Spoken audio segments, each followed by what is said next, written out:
is Murder in the Rain, where each week Emily Rowney, Alisha Holland, and Josh McCullough tell true crime stories of the Pacific Northwest. Murder in the Rain contains graphic content. Listener discretion is advised.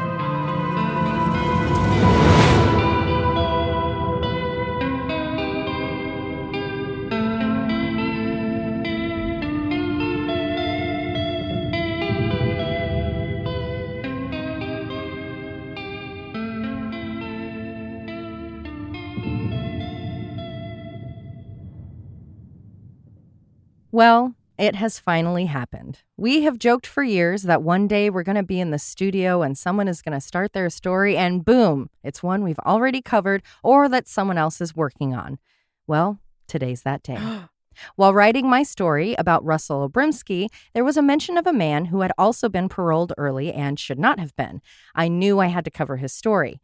Then, when looking for a photo for the case, after it was written, Murder in the Rain popped up. It turns out Emily already covered this story in her episode Wicked Part of Me from November of 2020. So after some swearing and crying, I decided I should still share this story. Absolutely. Emily did a great job, of course, obviously, but that episode has since been moved to our Patreon and our YouTube, as have many of our older episodes. And his story was part of several in that episode, so she wasn't able to share all of the details. So since I've been on a kick of sharing these stories of parolees gone wrong, we are revisiting and diving deeper into the case of Cal Brown. Oh, yeah. Do you remember him? I do. And I didn't go that deep at all with him. Thank God. I literally got to it had never crossed my mind because normally it clicks. Like I've pulled up things and I'm like, this sounds familiar. And for some reason, it just did not click in my brain. And then I looked for that photo and I was like, and I don't think I added his name in our episode guide. I don't think you would check it anyway. But usually I would put everyone's name. Yeah, no, it did not come up and I didn't think to look. And so here we are. But I'm excited to share all this. Holly Washa was just 18 years old when she left her family's farm in Ogallala, Nebraska. When looking at the town on Google Maps, it took me 10 clicks of zooming out before I saw a city name I recognized. Denver is 212 miles to the southwest. Lincoln, Nebraska is 275 miles to the east. It is in the literal middle of nowhere. That was why Holly was so excited to be headed to the International Air Academy in Vancouver, Washington in February 1988. She had dreams of seeing the world and knew that the best way to do so would be to become a flight attendant. After graduating from her 3-month-long training, Holly then moved to the hub of Seattle. She had met a young man who was also at the academy, and they moved in together. Seeking a job with an airline, she was bummed when she didn't get hired right out of the gate. Having been a hardworking farm girl, her grit showed in her work in Washington. She got a job at the Wyndham Garden Hotel near the Seattle-Tacoma Airport as a room cleaning person before becoming a cable TV dispatcher.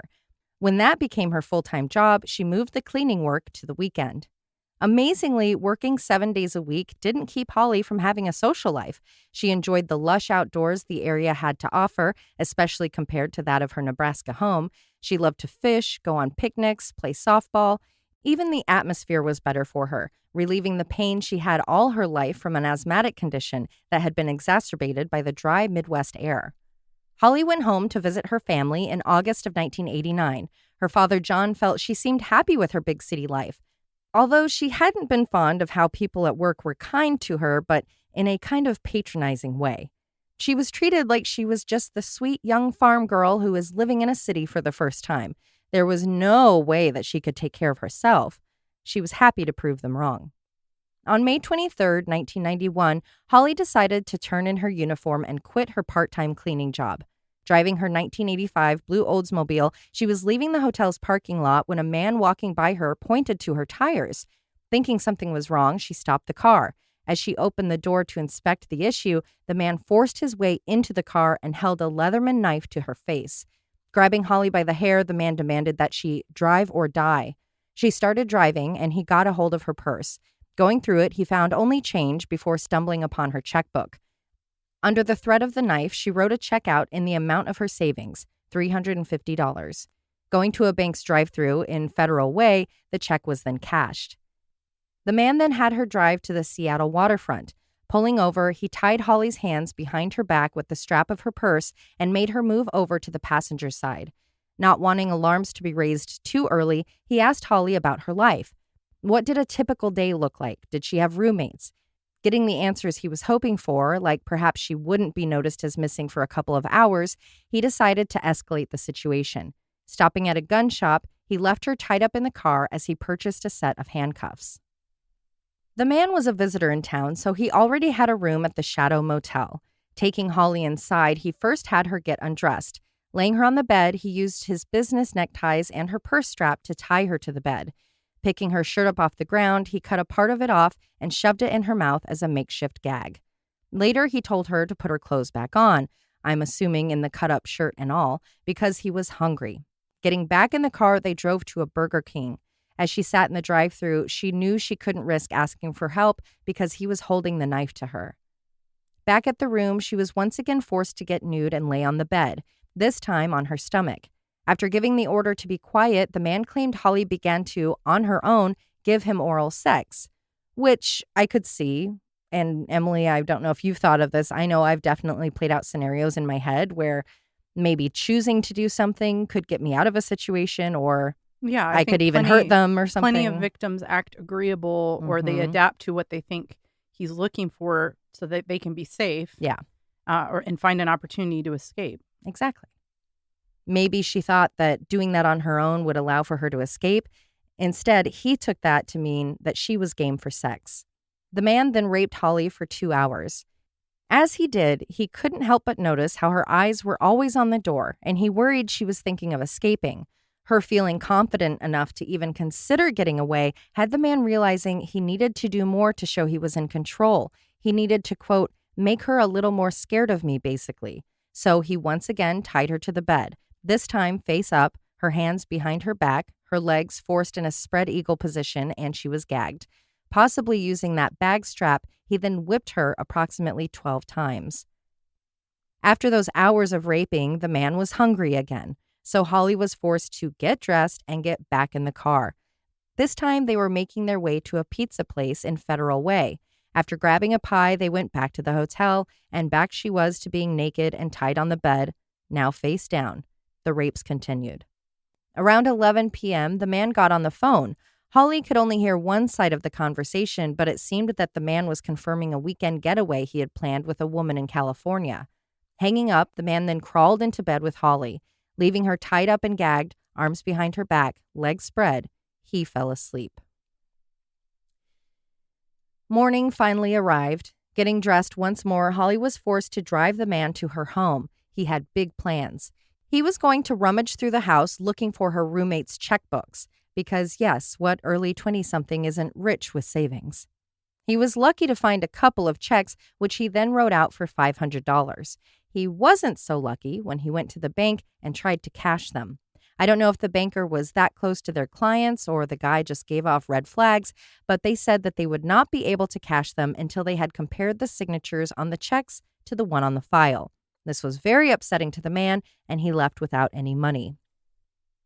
Leaving the bank, Holly was desperate to not have to return to that hell of a motel room, so she started driving erratically, maybe in hopes of being pulled over, maybe in hopes of crashing. This, too, made the man quite upset. Perhaps due to a threat of being hurt, Molly eventually made it back to the motel safely, but now the man was mad. Obviously, the entire concept and content of the show comes with a discretionary warning, but this next bit is really rough, so no kids or sensitive listeners. Nothing wrong with being too empathetic, but, step away. At first, it was the same cycle. Undressed, lay down, tied up, gagged, handcuffed. His anger had him escalating things, though. Now the gag was a washcloth. He raped and sodomized Holly with a bottle of aftershave. He then shaved her pubic hair before grabbing the hairdryer and holding it close to her freshly shaven pubis. He moved the hairdryer to her breasts and stomach as well, blasting the hot air on her as long as he wanted. He then took an extension cord and cut off the end. Holding the live wires to Holly's body, he shocked her multiple times.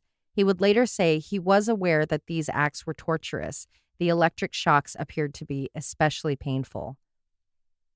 That same day, around 9 p.m., it was time for the man to leave Seattle to go meet his lady in Palm Springs. Getting back to the car, Holly wouldn't be allowed up front anymore.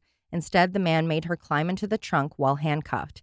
He had planned on leaving the car at the Doug Fox Travel Agency parking lot, but realizing how busy the area was with travelers and shuttles, he worried that as soon as he walked away, Holly would be able to call out for help or bang on the trunk to get attention. So, in a split-second decision, he opened the trunk, and with what he called 3 swipes, he pulled her head back and deeply cut her throat. He then stabbed her in the stomach and chest several times. Using that same purse strap, he tied it around her throat. It was such a tight knot, the strap itself was lodged deep in the wound in her neck. The man had planned to just leave the car at the travel agency, hoping it would take a few days to be discovered. But when Holly's blood started to come out from underneath the car, he panicked. Leaving that lot, he decided to go to Schmudgeke's restaurant at the airport. There was still blood coming out of the car, but he had a plane to catch and hoped that the rain would just wash the blood away. Holly's body remained in the trunk, and the man was off to California. While on the plane, he met a couple from Seattle. They all hit it off so much, I'm not sure in what capacity, as in the guys were all chummy or the couple was like those memes, hey, we saw you across the bar and we like your vibe, maybe a hookup situation. Whatever it was, he actually exchanged numbers with the man. They had no idea what he had just done to Holly or what he would eventually do to others. The man arrived in Palm Springs and met up with Susan Schnell. For how that meetup came to be, we have to go back a few days.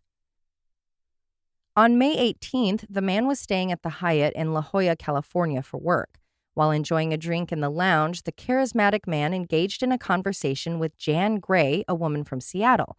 After chatting about his work as an architect and his vacations, the two got to talking about dating. The man said that he had been struggling to meet decent ladies, and that's when Jan mentioned her friend Brianna, who lived in Seattle and had the same issue. She just could not find a good man. Desperate to play matchmaker, the man finally agreed, and Jan called Brianna, setting up for the two of them to meet and go out. Having an open schedule, the man flew to Seattle on the 20th. Making a stop in Ontario, California, a woman boarded the plane and sat next to him. Her name was Susan Schnell, and she was headed to Lewiston, Idaho.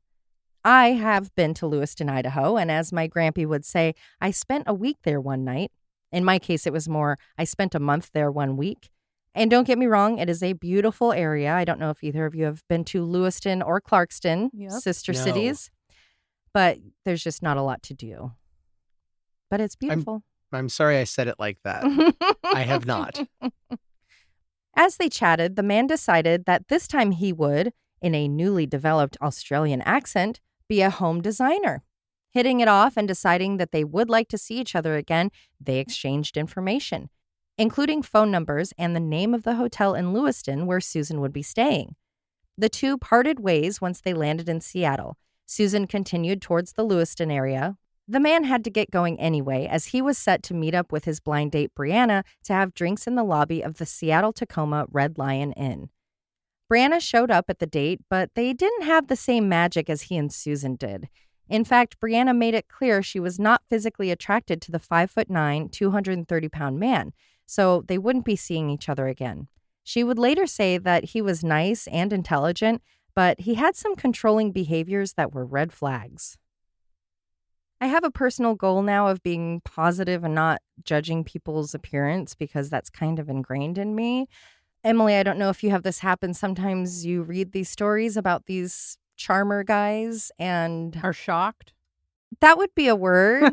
And I don't mean that in any disrespect, but if you hear about someone that's like picking up blind dates left and right from strangers. I actually don't, only because I work in corporate America and know all sorts of salespeople. And they are very charming and they come in all different shapes and sizes. That's true. Yeah, it's not about the height. I'm just saying, seeing pictures, it's not. He really could look like a third Bob from The Office, you know? Like, that's the kind of vibe you get. It's surprising. Yes. So it's nothing. Hey, I'm basically that height and weight. I'm gorgeous. It's nothing to do with that. It's just surprising. The following night, around 9, the man called his plane lady Susan in Idaho. She was going to be in California the following day, so she wouldn't be able to go to Seattle to meet up with him as he had invited her to do. but she did have a good compromise. She had a flight that was actually laying over in Seattle before going south, so they could meet up at the airport for a drink. Now, these were pre-9/11 days when people could come and go through the airport with ease, so that was the plan. Leaving his bags at the Shadow Motel, the man informed the employee that he was going to the airport and would be returning. He met up with Susan, and they talked about how much fun they could have if they spent the Memorial Day weekend holiday together. They made plans to meet up should the man find himself in the Palm Springs area and finish their drinks. Completing her flight and getting home to Ontario, Susan received a call. It was the man, and he was anxious to make more solid plans with her as he had decided that he would be going down to see her. They talked it out, and they were excited to have more time with each other. The next morning, he kidnapped Holly. It was Susan whom Holly had overheard the man speaking with on the phone about their upcoming weekend. The man left Holly's body in the trunk and went to catch his plane to California. Coming off a bit anxious, the man spent who knows how much money to use the plane phone to contact Susan to once again confirm she would be meeting him at the hotel they had agreed on in the Ontario area. His flight landed, and after treating himself to a couple of drinks in the hotel's lobby, he went to bed. The next day, around noon, Susan met up with him. Riding together in her burgundy 1981 Corvette sports car, they drove the 75 miles east to Palm Springs, where they got rooms at the Ramada Inn. Well, they had planned on getting rooms. Upon check-in, there had been some sort of mix-up, and because they were so busy for the holiday, there was only one room available. I, of course, do have the feeling that the man perhaps called ahead of time and maybe changed the reservation. That would be my guess, but I'm cynical. It's funny because when I covered this case, I didn't really think about that. I think because I was doing the script and trying to get so much done. But now as I sit here and reflect on it, I absolutely think he probably changed the reservation. Probably on the airplane. Yeah, maybe. He probably confirmed with her, okay, Ramada Inn, right? Well, I kept wondering, like, did she book the rooms or did he? And I imagine he did. Mm-hmm. So. And I bet he called right as soon as he got confirmation from her on the airplane. He called and said, I need to cancel that second room. Mm-hmm. Feeling safe enough, Susan agreed to stay in the single room with a single bed. They did not have sex. They just slept together. As I was writing this, I couldn't help but think of that gal that had reached out to us after the Matthew Choi episode, saying how she had gone on the date with the guy who was eventually arrested for the murder, yes. How terrible she felt. And this guy had killed a young woman, a teenager, just hours before sharing a bed with this woman.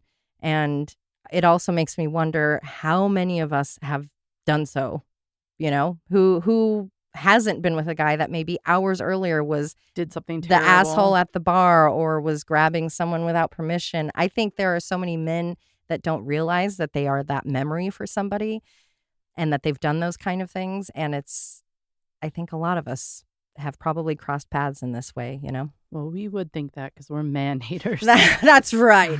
Men. At least our reviews say we are. And reviews are always right. Very accurate. I don't know. The more we cover these cases, the more I think I'm going to stay single. Yeah, for your own safety. After an uneventful first night, the vacation continued the following day. They drove through town, showing off her Corvette, enjoying the sights and architecture. Eventually, they went on a real dinner date and returned to the hotel around midnight. Getting into their one bedroom, they soon started to make out. Hands became involved. The man performed oral sex on Susan, and when he was done, he offered to give her a back rub. What could be better than getting oral sex and a back rub? So, of course, she took him up on the offer. Not knowing she was appearing just as Holly had, Susan laid face down on the bed, assumingly topless. The man straddled her back. As he started to rub her body, he suddenly grabbed her arms and jerked them back. Causing her to holler out in pain, the man told Susan not to scream. The shock of the entire situation was too much, and Susan did scream. Out again came the Leatherman knife, and the man slit Susan's throat. Thankfully, it hadn't gone very deep, and she was able to continue screaming. The man then grabbed the handcuffs. It's unclear if they were a new pair or the same ones that he had purchased and used on Holly, and he put them on Susan's wrists. As he did so, he held the knife to her. He then changed her position and tied her to the bed with her pantyhose. He promised he only wanted her money, but then he shaved her pubic hair and raped her both vaginally and orally. Remembering the money, he found her checkbook and forced her to write one out to him in the amount of $4,000. Between her bleeding and shaking, it took her 3 attempts to write a check that he felt wouldn't be a red flag at the bank. With a slit throat, Susan was bleeding profusely, so much so that, strangely, the man grew concerned. He thought maybe it would help if he moved her arms, so he tied them above her head. He left her ankles handcuffed. He tried to use a sock as a gag, but she was coughing up too much blood. In a panic, he actually left the room to go get medical supplies. While the man was gone, Susan found a way to get to the phone. Somehow able to dial the front desk, she called for help and the police were soon at the scene. From there, she was taken to the hospital. Though her throat was slit, she was actually okay. Immediately questioned by police, Susan described the man, telling them everything she could remember. As police swarmed the area surrounding the hotel, one officer was patrolling the parking lot when he saw a man that not only matched the description of the attacker, but he was standing near Susan's Corvette. The officer pulled out his gun and told the man to raise his hands. Asking the man his name, he said Cal. The officer knew Cal was most likely still in possession of the knife he had used on Susan, so he asked where it was. Cal said, "In my right pocket." Approaching, the officer then asked for his last name, Brown. The man's name was Cal Brown. Now that they had a man and his name, he was arrested for the attempted murder of Susan and was interviewed. Over a 2-day period on the 27th and 28th, Cal was interviewed 3 times by a team of detectives, Al Franz and Mark Harvey. The first 2 interviews were at the request of the officers. In the initial interview, after his Miranda rights were read and record was pressed on the audio and video devices that Cal was not aware of, they started talking. Cal started by giving details about the attack on Susan, admitting everything. That information and confession must have been a relief to the officers. They weren't going to have to do much to get this guy put away for what he did to Susan. Then, to their surprise, Cal had more to say. He shocked the officers by telling them about Holly. He gave information about the assault, rapes, kidnapping, and eventual murder, even directing them to where they could find the parked car and her body in the trunk. Without hesitating, the Palm Springs Police Department reached out to King County in Seattle with all of the information Cal had provided. Arriving at the parking lot, the officers found Holly's Oldsmobile in space 266. Not only was Holly discovered as Cal said she would be, but he was found to be in possession of her keys. Did I catch that they didn't have to press him at all? He just started talking? Basically, they would not have known about Holly until either someone saw something in the parking lot or a search led to it. They would have had no idea. At that point, it was so close. I don't even know that a full investigation into Holly being missing had happened. I don't know that a report had even been filed. It was that close together. It was just like the next day, 2 days. Yeah, it was a day. Knowing the end of this case, does he seem like someone that would want to claim that and like have that as like part of his count? And Emily, you'll know because you read, I took it more as kind of like when the serial killer gets caught. Like, oh, okay. I think he saw it was And going they just down want to anyway. let it all out. Honestly, yeah. Yeah. You're arrested for slitting a woman's But I throat. do think part of that is he wants to take ownership of it in a way that he thinks he's... And controlling. So he's controlling when they find her. I think he's also a little bit proud of it. Mm-hmm. Oh, I'm sure he is.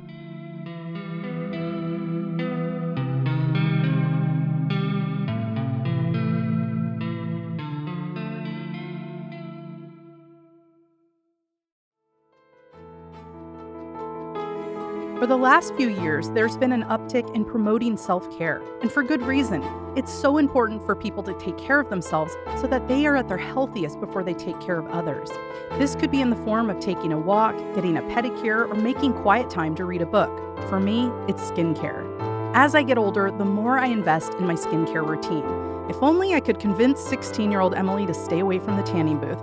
But I can make up for how I treated my skin back then because I found Protocol. I've been using Protocol for several weeks and I'm loving it. What's their secret? They use a special form of retinol that was previously uncaptured by science. It's made from the same ingredient that gives bell peppers and carrots their color and is estimated to be 20 times more powerful than regular retinol. 92% of users see results in 14 days. Whether you're looking for a new serum or hydration cream or need an entire skincare system, Protocol has you covered. And it's risk-free because they offer a money-back guarantee. What's better than that? Well, Murder in the Rain listeners get 25% off with a discount code. Go to protocol-lab.com and use code MurderInTheRain25 to claim your discount now.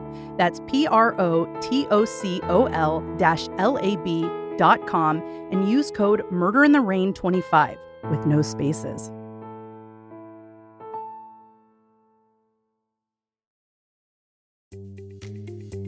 Summer is in full swing, and you know what that means. A break from school, trips to the lake, camping, and fun-friendly gatherings like backyard barbecues. The last thing we want to do is miss out on the fun with trips back and forth to the store. That's why we love HelloFresh. HelloFresh delivers pre-proportioned ingredients right to our doorsteps so we can skip the trips to the grocery store. They make cooking quick, easy, fun, and affordable. And now you can take a bite out of summer with their chef-crafted seasonal recipes for their new Fresh and Fit summer menu. Make your home the hangout place this summer with crowd-pleasing eats, from a backyard bratwurst bar to tangy key lime pie. HelloFresh Market makes summer entertaining a cinch. Go to hellofresh.com/rain50 and use code RAIN50 for 50% off plus free shipping. That's hellofresh.com/rain50 for 50% off plus free shipping. HelloFresh, America's #1 meal kit. Facing the charges of attempted murder in the first degree, aggravated mayhem, torture, robbery in the first degree, and false imprisonment for his assault on Susan, and knowing there wasn't much of a defense argument to be made, Cal Brown pleaded guilty. California gave him a life sentence. This hadn't been the first time a state on the West Coast had been aware of Cal's dangerous tendencies. All the way back in 1977, he was arrested and convicted for theft, writing bad checks, and assaulting a woman at a shopping center in California. The details are limited, but during the attack, he held a knife to the woman. I was unable to find if he robbed, raped, or kidnapped her, or how long he spent behind bars for doing whatever it was he did. At the most, he was away for only about 4 years because in 1984, he was in the Corvallis area of Oregon being convicted of theft, which he committed back in 1982. Check fraud might be one of the worst side crimes to do along with assault and murder. In that you have to go into a bank to cash the check and they take video, or it'd be as dumb as shoplifting. Yeah. As a murderer. Oh, you're saying it's dumb to add. I thought you were saying it's just a dumb crime in general. You're saying it's a dumb crime to add to something else you're doing because there are so many gears in place that you're going to be seen. Yeah. You have to face to face with someone to get the scam done. Very stupid. Also stupid to have 2 checks in the same amount to try to fraud out. That was from the same person. Different people, but same address. Oh, yeah. On September 30th, Cal was arrested by an officer who spotted him running down the street while a woman in a doorway behind him was screaming for help. Cal and the woman had been introduced by a mutual acquaintance, the woman's babysitter. Not for her, she was 24. It was for her 2 young kids. It's possible Cal encountered the presumably young sitter as he was attending Oregon State University as a freshman. It was around 9:30 p.m. when Cal knocked on the woman's door. He claimed to have been out walking when he sprained his ankle and was now needing assistance. The woman wasn't quick to welcome him inside. He had a hat and backpack on. It was late. Her kids were sleeping in their rooms. She barely knew this guy. At his insistence, she finally relented and let him come inside while she called him a cab. Turning her back to Cal as she picked up the phone, like a bolt of lightning, she crashed to the floor. Unbeknownst to her, Cal had thrown a 43-inch thong, which is basically a leather strap, kind of looks like a dog leash, not an underwear thong, around her neck. Or at least he had tried to. Instead, his lasso had caught her bottom lip. As he jerked back, he didn't choke her as intended. Instead, it injured her face as he tightened it, and the pulling he had done had thrown her 6 feet across the room onto her stomach. Once she was down, he was able to make adjustments to the strap, and it was now around her neck.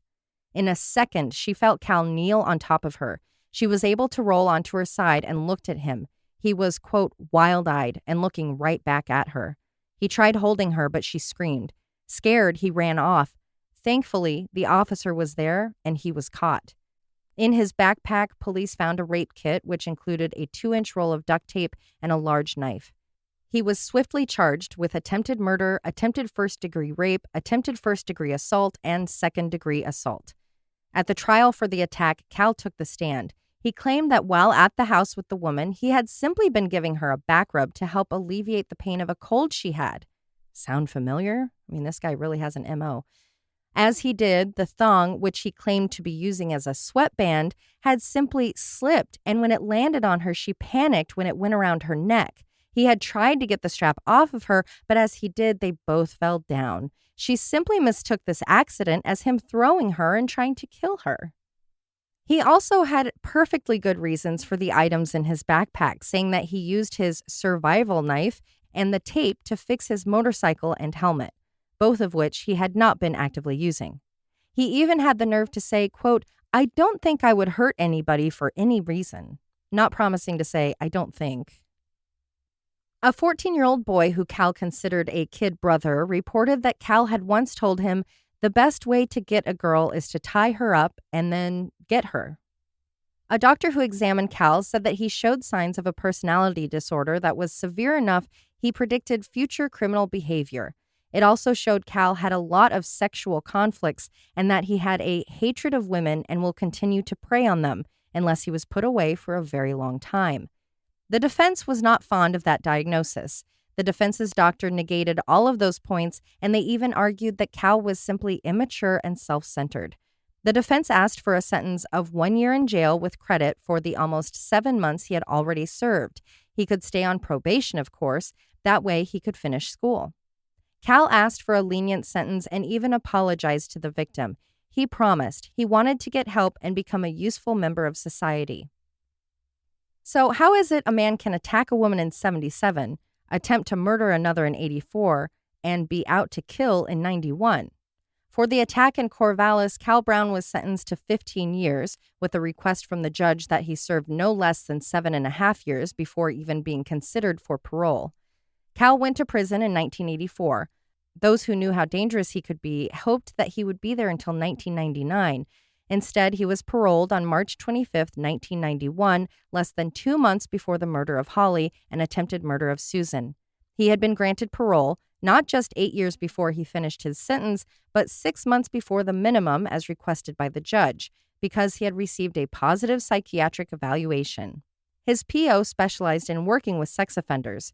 The parole board felt everything was in place to give Cal Brown yet another chance.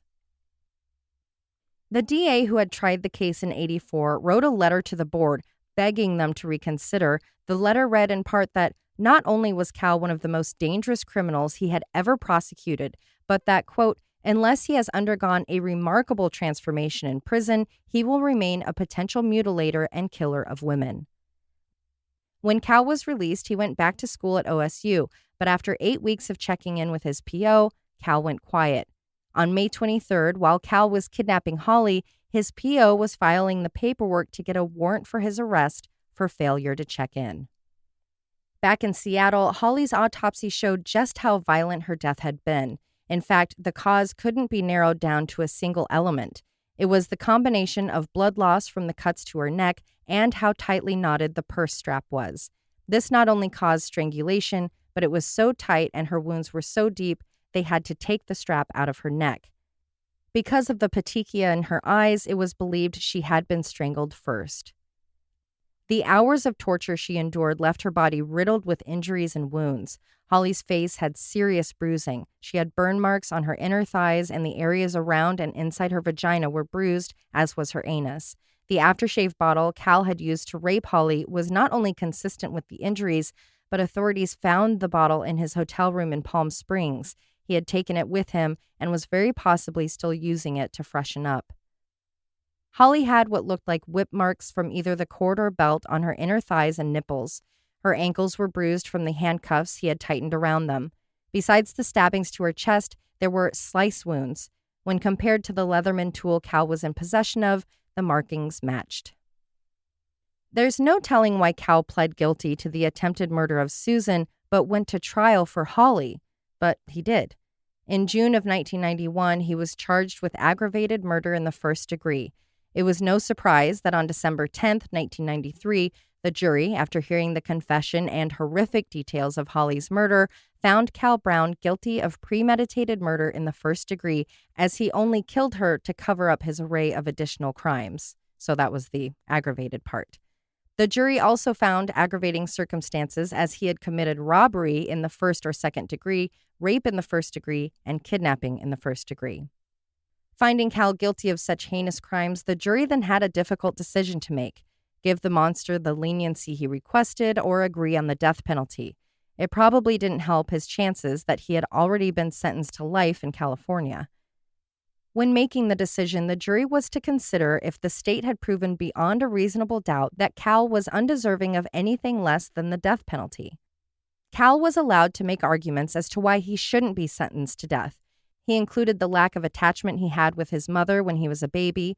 It was testified that his birth had been traumatic and his negative behaviors began as an infant. His mother would eventually marry 5 times. At least one of those husbands had been physically and psychologically abusive towards her and Cal. Multiple Brown family members took the stand, and there was not a single one who said they cared about or wanted to be around Cal. As a child, his cousins stayed away. The jarring fantasies he would share aloud made everyone uneasy. His Aunt Suzette said, quote, "There was a tension around Cal. The older he got, the more bizarre his fantasies got. It was a difficult situation. I think each one of us adults rejected him. I saw Cal as someone who could not connect with any of us." His family members talked about the toy gun he always had around him, which he used as a sort of security blanket. They shared how they had never seen Cal's mother hold him. She left it up to the others to comfort him.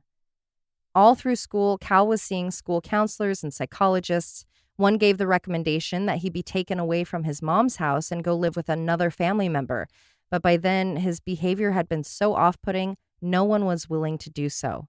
He was smart, but chaotic. He was violent and needy. No one was surprised to learn of what he had done to Holly or Susan.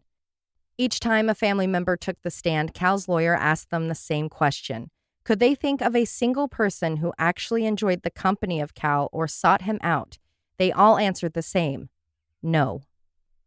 A psychologist, Dr. Roland Mario, took the stand to discuss the diagnosis he had made while working with Cal. He felt Cal was suffering from manic syndrome, sexual sadism, ADHD, and an antisocial personality disorder. The state's doctor said he did not find organic brain damage in Cal, which had been mentioned as a possible part of his birth trauma. After hearing the testimony, the jury came back with a decision. Cal would be sentenced to death. They understood he may have had mental health issues and a troubled childhood, but plenty of people have both of those things and more, and they don't go out kidnapping, torturing, raping, or murdering people.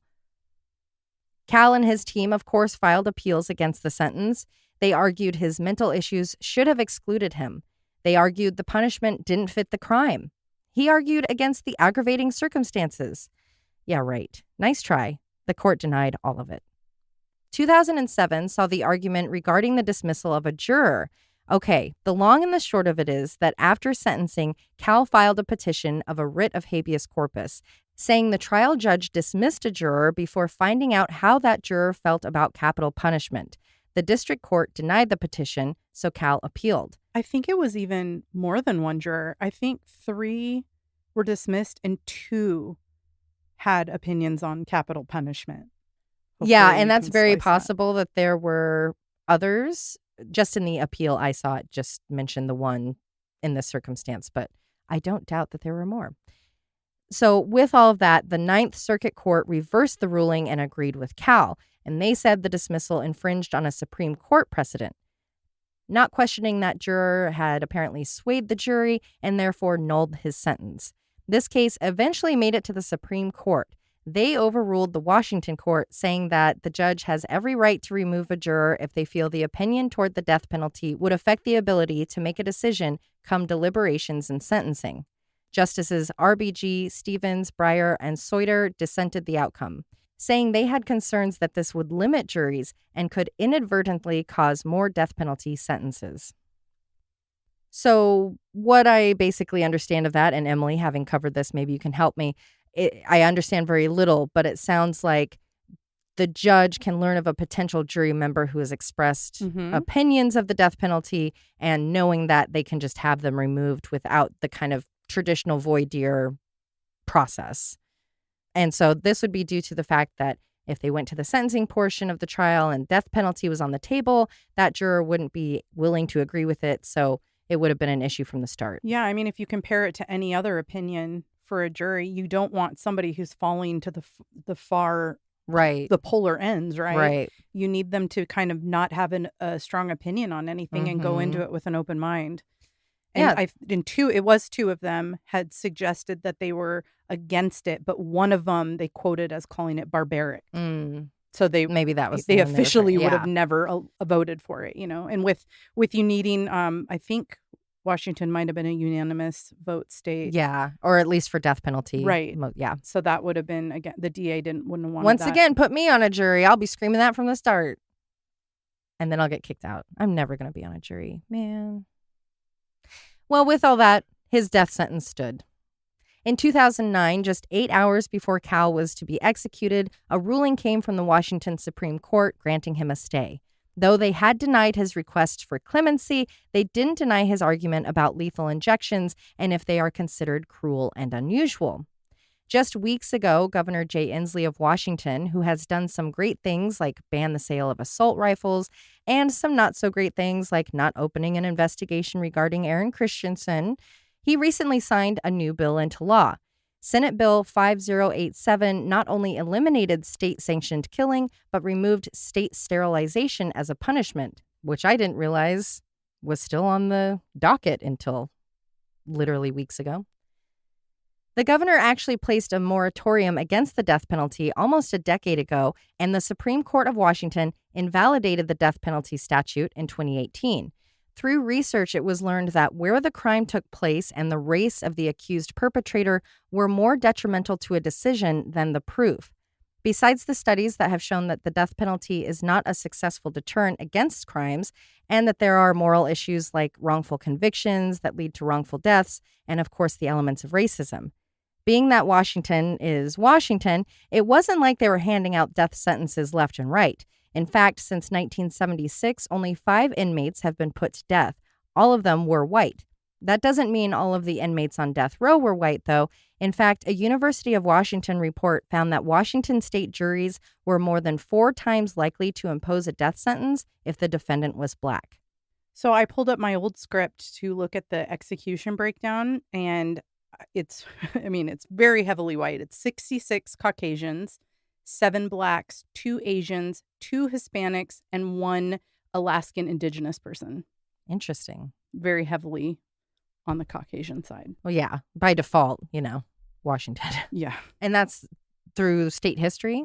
That's total? Yeah, like what is that, 70, 80 people? Yeah, I pulled all of them. Thank you for sharing, Emily. Of course. Nearly 20 grueling years went by with Holly and Susan's families and friends awaiting the disposal of the monster who had brought them so much pain. From clarkprosecutor.org, here's a little synopsis of the timeline so you can understand why it took so long to see his sentence through. January 2009, the U.S. Supreme Court denies his petition. A mandate is issued and execution is scheduled for March 13th. In March of 2009, Washington Supreme Court denies Cal's original action against officers. Then, a Thurston County Superior Judge denies Cal's motion for a stay of execution. March 12th, the day before he was set to be executed, the Clemency and Pardons Board votes 2-2 to stay the execution. March 12th at 4 p.m., the state Supreme Court rules 5-4 to grant the stay. July 10th, 2009, Thurston County Superior Court rules Washington's lethal injection is constitutional both on the federal and state levels. July 14th, Washington Supreme Court denies a motion to vacate the stay. July 29th, Washington State Supreme Court dismisses the challenges brought by Cal against lethal injection. His execution is now scheduled for September 10th. August 18th, Cal files a motion for the stay, again related to the lethal injection procedure, saying that getting the medication required violated the Controlled Substances Act, which is clever. It's very clever. But it didn't work. August 19th, another motion for a stay. On the 31st, that motion was denied. September 2nd, he filed an emergency motion for a stay.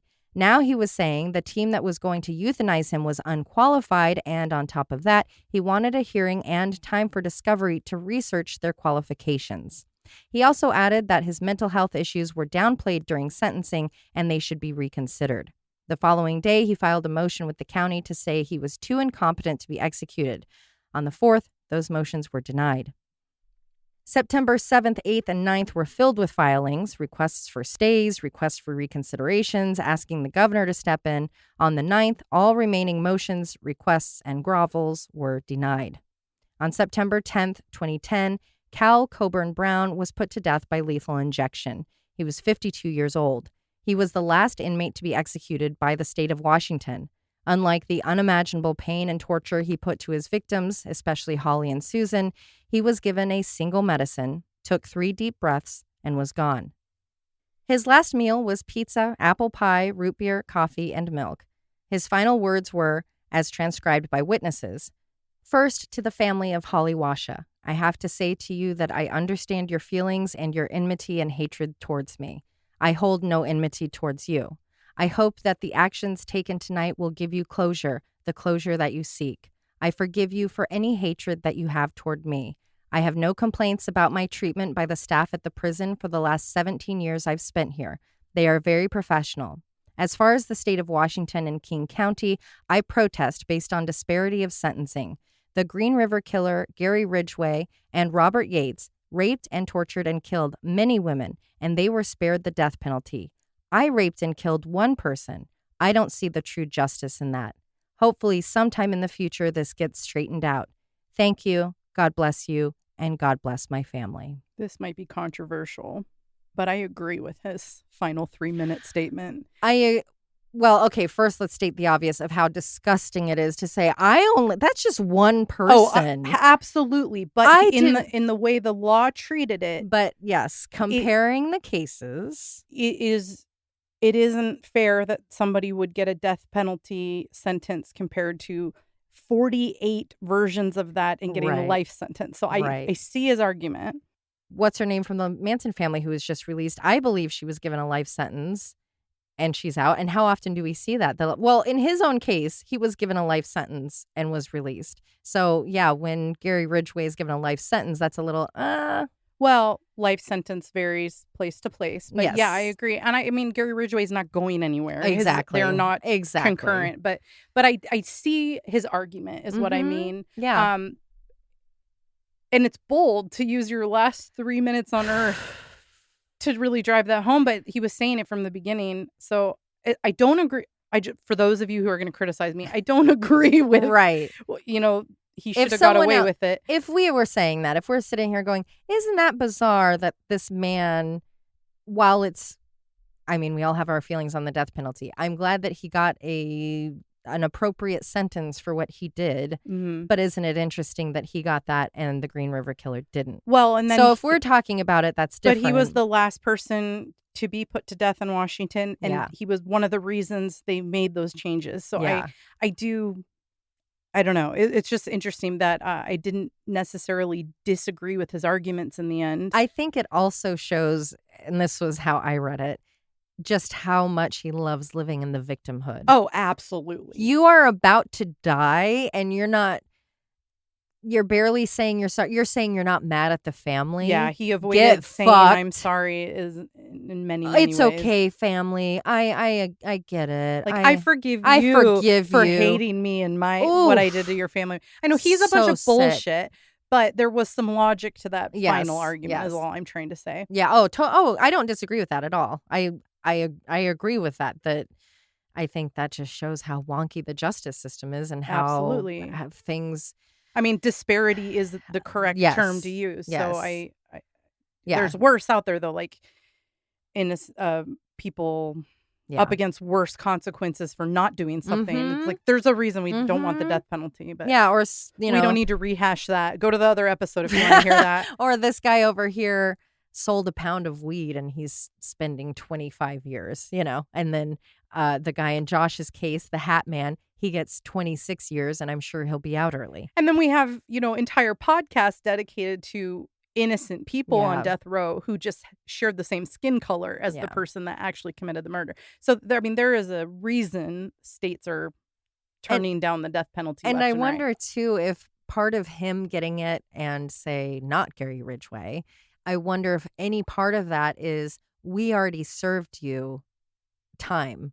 Oh, And definitely. you should still be behind bars, or you should have served That is more a time. very valid point, because So we're going to make sure you don't get out again. the law, like specifically in Oregon, the law used to be if you were in prison for murder and you commit another murder, it's an automatic Yeah. death penalty case. Like that's how it used to work. Or Yeah. actually, I think that might be how it works still, because it's not officially abolished here. Right. But I imagine Washington was very similar. So that's actually a really good point to bring up. Yeah. So it's another horrible one. It's just as frustrating as the last one, where this guy did this thing and at the very least should have been there longer, even if he was out for 5 minutes and was already back to harming people. So and it's also mind-boggling for the parole board. You're part of this system. And why do we have to keep hearing about prosecutors and judges who are saying, dear God, I've worked a million cases and this is the nastiest creature I've ever come across. Please don't I let him out know. early.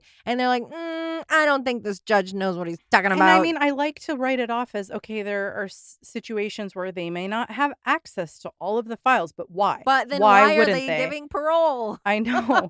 I know. That's like, But there are also legal loopholes where the law is just not covering its Yeah. ass, yeah. and people are getting away with stuff. I mean, Yeah. it's frustrating all around. Nothing can be perfect. I get that. We can't Right. get it right for everyone. But at some point, But we it's got to gotta be start better. making some corrections. Yeah, it has to be better. At the very least, these parole people should be watching Dateline episodes and stuff.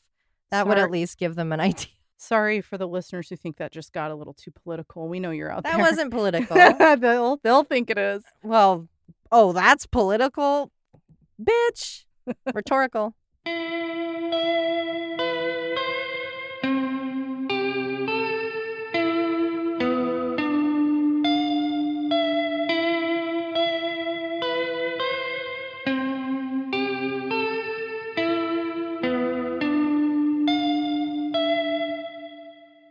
All right, we ready? My chair is Damn. I thought I smelt some butt. Looking for her roommate's checkbooks. Checkbooks, right? Mm-hmm. Chex Mix. Thank you. Her name was... Wait. Well, someday when we're driving to Boise, we'll make a little stop in Clarkston and Lewiston. Gurgle. That was me. Oh, It's the little snackies I had. oh, chips. Should we call those like throat purrs? So Yeah. they sound Sexy. That's what it sounds like when you only have a partial stomach. Oh, sexy. Where they got rooms at the Ramada Inn. Well, actually, they had booked separate rooms, but only got one. Are you on my script right now? No, Oh. I just Oh, you're saying you remember the Ramada from your story? Yeah. Holy shit. I barely remember names. That's amazing. Well, they had planned on getting rooms. Oh, I'm sorry. You were literally going to say it. I was like, wait, what's happening? What could be better than getting oral sex and a back rub? Sax. Yeah. Frappuccino. Instead, it injured his... and the tape to fix his motorcycle and helmet. He used his survival tape. Nope. Psychologist Dr. Ronald. Yeah, no. McDonald. I also see him. I see him right now, floating in the air. Hamburglar. Ah! Grimace.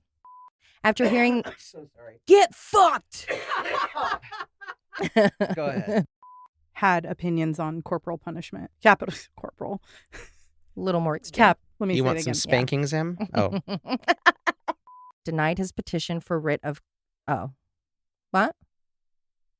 Oh, no one said No one anything. said anything. I swear I heard a like, it's... Well, and then we have innocent people on death row. Oh. What was a whistle? That was really... went through my Jiminy sheet. Cricket? Murder in the Rain is a Cascade Media production, written, hosted, and edited by Josh McCullough, Emily Rowney, and Alisha Holland. Feel free to email us at murderintherain@gmail.com or through our website, murderintherain.com. For as little as $1 a month, you can subscribe on Patreon to get exclusive access to ad-free and older episodes. For only $5, you can access Patreon-exclusive episodes and content. For more of us, be sure to follow on all the socials, listen to Josh and Alisha on their other show, Always Be My Sisters, and follow Emily on TikTok at @M_murderintherain.